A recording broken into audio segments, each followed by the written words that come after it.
We do see Morphling coming around. Let's see if they can pick off anyone here. Everyone is backing off, so I think they are going to be okay. Meanwhile, on the bottom lane, we do see ZSMJ sitting at power treads. A lot of spiderlings being micro in the forest. More spiderlings joining in from the lane, so they are gonna just really do a lot of free farming for ZSMJ. Look at him. He's just sending spiderlings back in one at a time. Another set of spiderling. I mean, Windrunner could like power shot all they want, but really ZSMJ is gonna send everything into the jungle so that the Windrunner is not gonna get any extra bounty from the spiders, but ZSMJ is gonna get so much from it. And really, look at one smart thing that ZSMJ is doing. He is using his spider webs to cut off the trees so that the Windrunner won't be able to shackle shot to the trees. I mean, the more trees you cut off, the less tree that, you know, Yafets could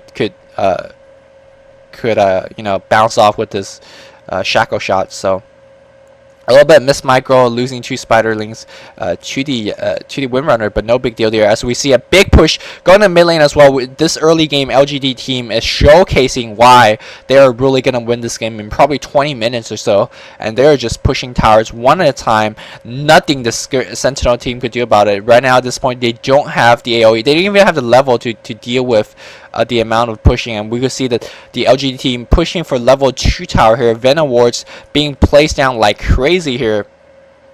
And really, every person in top, mid, and bottom lane for LGD team picking up a Ring of Basilius, and I mean, this really forced the other team to stock up a Ring of Basilius as well. You can see Windrunner being forced to get a Ring of Basilius, Morphling being forced to get a Ring of Basilius. So I mean, this really delays the core item for the Scourge team. So it's definitely not a bad strategy as well. You can see ZSMJ sending more creep kills into the jungle, more spiders into the jungle. As you see more pushing going on the mid lane as well. That tower goes down to YYF once again. So the Sentinel team filthy rich with all the tower they're gonna pick up. ZSMJ not pushing a tower. He doesn't have to because his teammate just pushing a lot of pressure on the other lanes, and he is just earning a lot of bounty from the jungle. So we do see Vengeful Spirit coming in, trying to get a gank on Yafet. Gotta be careful, man. He is gonna take a cast here.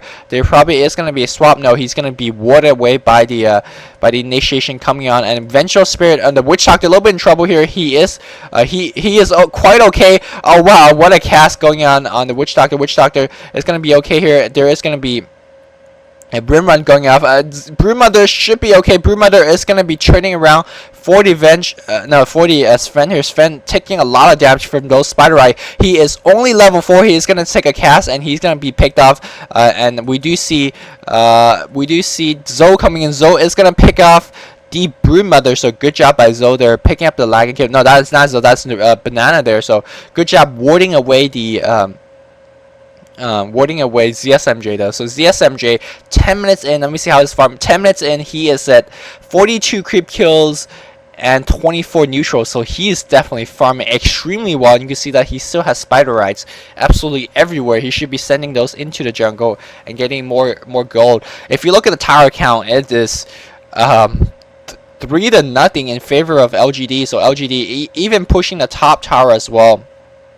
We're going to see Mecha being completed on Oblivion pretty soon, and he's going to go for a Voice Stone, probably going for a late game Hex or a Eel Scepter. Either a very good choice for mana regeneration. You can see all these guys popping off the creeps for a bottom push. They want to really put some pressure on this tower. We could see ZSMJ. He could use some Spider Rights to defend, but those guys don't defend that well. I mean, Spider Rise is only good if you get a huge mass number of them, or if you get a lot of creep support, and really ZSMJ need teleportation help as well. I mean, these guys could just Stormbolt the creeps and everything fairly easily there. Yeah, all the creeps, 2 nukes are gone here.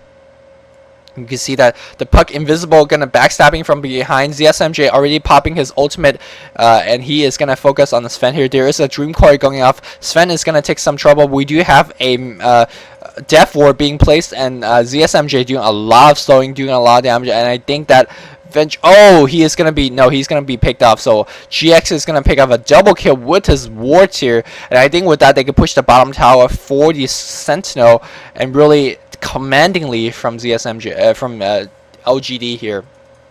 And the spider rights and everything, they are going to just push like crazy. ZSMJ going for a BKB. Once the BKB is going to be finished on that Broodmother, they have no answer. Scourge team has absolutely no answer for this Broodmother.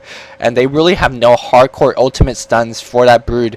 And I think they are really in trouble. Nirvana team is really in trouble. And ZSMJ going to really go in, forcing the Rin Run for Rin Runner. So they will pick off the top tower, the bottom tower for the Nirvana team. I think they could push the second tower as well. They really could force some teleportation for the Scourge team. And this LGT team showing us how to play a pushing, ganking strat, Chinese style. We don't see, you know, Chinese teams going push strat like this here. But it's definitely good to see a Chinese team doing so. Definitely to see the different variation between Chinese push strat and the, you know, the famed MYM push strat. And you see that Broodmother now teleporting to top lane. He is gonna be farming this lane fairly easily, and you bet he can send all these spider rights into the jungle for even more farm. He is really accelerating his farm like no other. Broodmother sitting at 60 and 7 in terms of creep kills, and he has a lot of neutral kills. He is sitting at 24 neutral kills, and he is gonna get a lot more with these spider rights. Meanwhile, the big push got on Nirvana coming on the bottom. They are saying that we could push just as well, but this Venom, a lot of wards being placed down. Tower not in deny range just yet, but these guys, this push is already warded off. They're dedicating 4 members to push at the bottom lane. Meanwhile, the Sentinel only needs to defend with 3. Meanwhile, the mid lane, we do see some free farming from the Morphling. Morphling leading the way with free farm, sitting at 73 and 10. So he's definitely doing a pretty good job. And we see that free Danny ping like mofo once again. This is really annoying. Whoever's pinging, I hate observer pings. It just distracts me. ZSMJ farming mid lane, farming top lane with spiders, farming the jungle with the spiders. Damn, ZSMJ is farming like a madman absolutely everywhere. Let's see if he's gonna micro his spider a little bit better. He can send it into other camps here, but he's really lasting in this lane as well. So let's see what's going to be happening. He really should be microing his spider rings. So the other 4 members of LGD is doing doing very good job pressuring the Sentinel team. If you look at the tower count, it's still heavily in the favor of Sentinel. As you see, ZSMJ sending even more spiderlings into the jungle, and he is just sending spiders everywhere, and I don't know how Sentinel could cope with this. Puck does not have his blink dagger just yet. We could see the Scourge team being pushed upon very, very heavily in the bottom lane, and the bottom is gonna face a lot of pressure. We do see Venom wards, we do see Nether wards.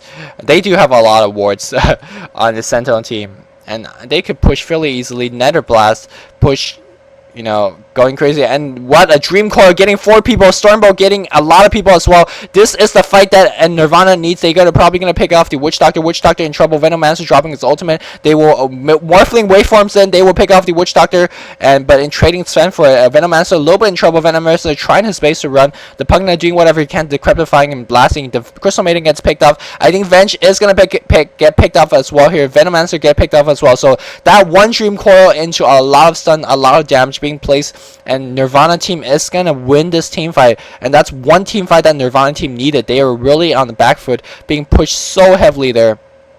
This Pugna need to get the hell out. He does have Mega Finish, but keep in mind that entire team fight, Nirvana team fought 5v4, so they allow ZSMJ to complete free farm top lane. He does have BKB at this point. He is gonna go for Vlad's next for increase more lifesteal, increase more pushing power. And my god, ZSMJ 16 minutes, like 100 creep kills. Let me see how many neutral he has. ZSMJ 31 neutral. His neutral count is not that high, but look for him to, I mean, look at this. He's just gonna get more and more neutral. He is farming in lane, he's farming in jungle, and he's just unstoppable. He's ungankable at this time, because all you need to do is pop BKB, and there's absolutely nothing the Scourge team could do for that. The only answer the Scourge team has answer for BKB Brood as a late game Morphling. I don't think LGD would let this game get to that late game stage where Morphling would just completely dominate like last game that they play. So really, LGD is in a very, very good position. LGD pushing this the top tower, the bottom tower once again. Now we see Broodmother joining this fight, and I think with Broodmother joining this fight, this Nirvana team is just gonna get overran. Let's see how this is gonna play out here. We do see Brewmother. Brewmother is gonna pop his web. Gonna BKB focusing on Sven. Sven trying his best to run. There's nothing the Sven could do. He's gonna pop his ultimate. Nothing really happening for the Sven. I think as the SMJ is gonna pick up Sven now. He's gonna focus on Crystal Maiden. Crystal Maiden is gonna fall off so fast. This hectic team fight is gonna be really in favor of Sentinel. Sentinel is gonna pop off the Windrunner as well here. So really, the Scourge team being completely overran. And with that, the Sentinel team can pick up the middle tower on the bottom lane and pick off the bottom tower, the third tower, excuse me, on the bottom lane as well. So you can see the pushing lineup for the Sentinel team really paying off here. Let's see if they're going to push off the bottom tower or they're going to go for Roche. Either case is fine. They do have the ability to do either. I think they're going to go for Roche. Yeah, they're going to give the Roche to either the Brewmother or the Pugna. Either case is going to be okay. They're going to finish off the Roshan very quickly. Keep in mind, this is only 18 minutes in, so the Roshan is very weak, only 9,000 HP. I say only 9,000, but 9,000 is actually a lot. So they will pick up the Aegis for Brewmother, so still no answer for Brewmother. Brewmother is going to be farming like a beast. He is sitting at 105 creep kills. He is going to be spending a lot of spider rides into the jungle and farming there. So complete map control for LGD. LGD showing that game 1 was more or less a fluke that they lost. They are just totally stomping Nirvana there. There was one team fight that Nirvana did a pretty good job in containing and controlling LGD, but you gotta keep in mind that LGD fought that battle 4v5 without their Brewmother. So really, Brewmother already have their Vlads finishing. I don't even want to guess what ZSMJ is going to build next. He already is sitting at 1800 gold, so my god, look at his stack item set and the fact that he has still 1800 in the bank. A big team fight is going to break out in top lane. Venomancer gets Shackle Shot, but I think he's going to be okay. We're going to see Brewmother backstabbing him from behind, but Brewmother not really high in terms of mana. He does have a Soul Ring though, so he can get a quick burst of mana if needed. And notice how what ZSMJ is doing here.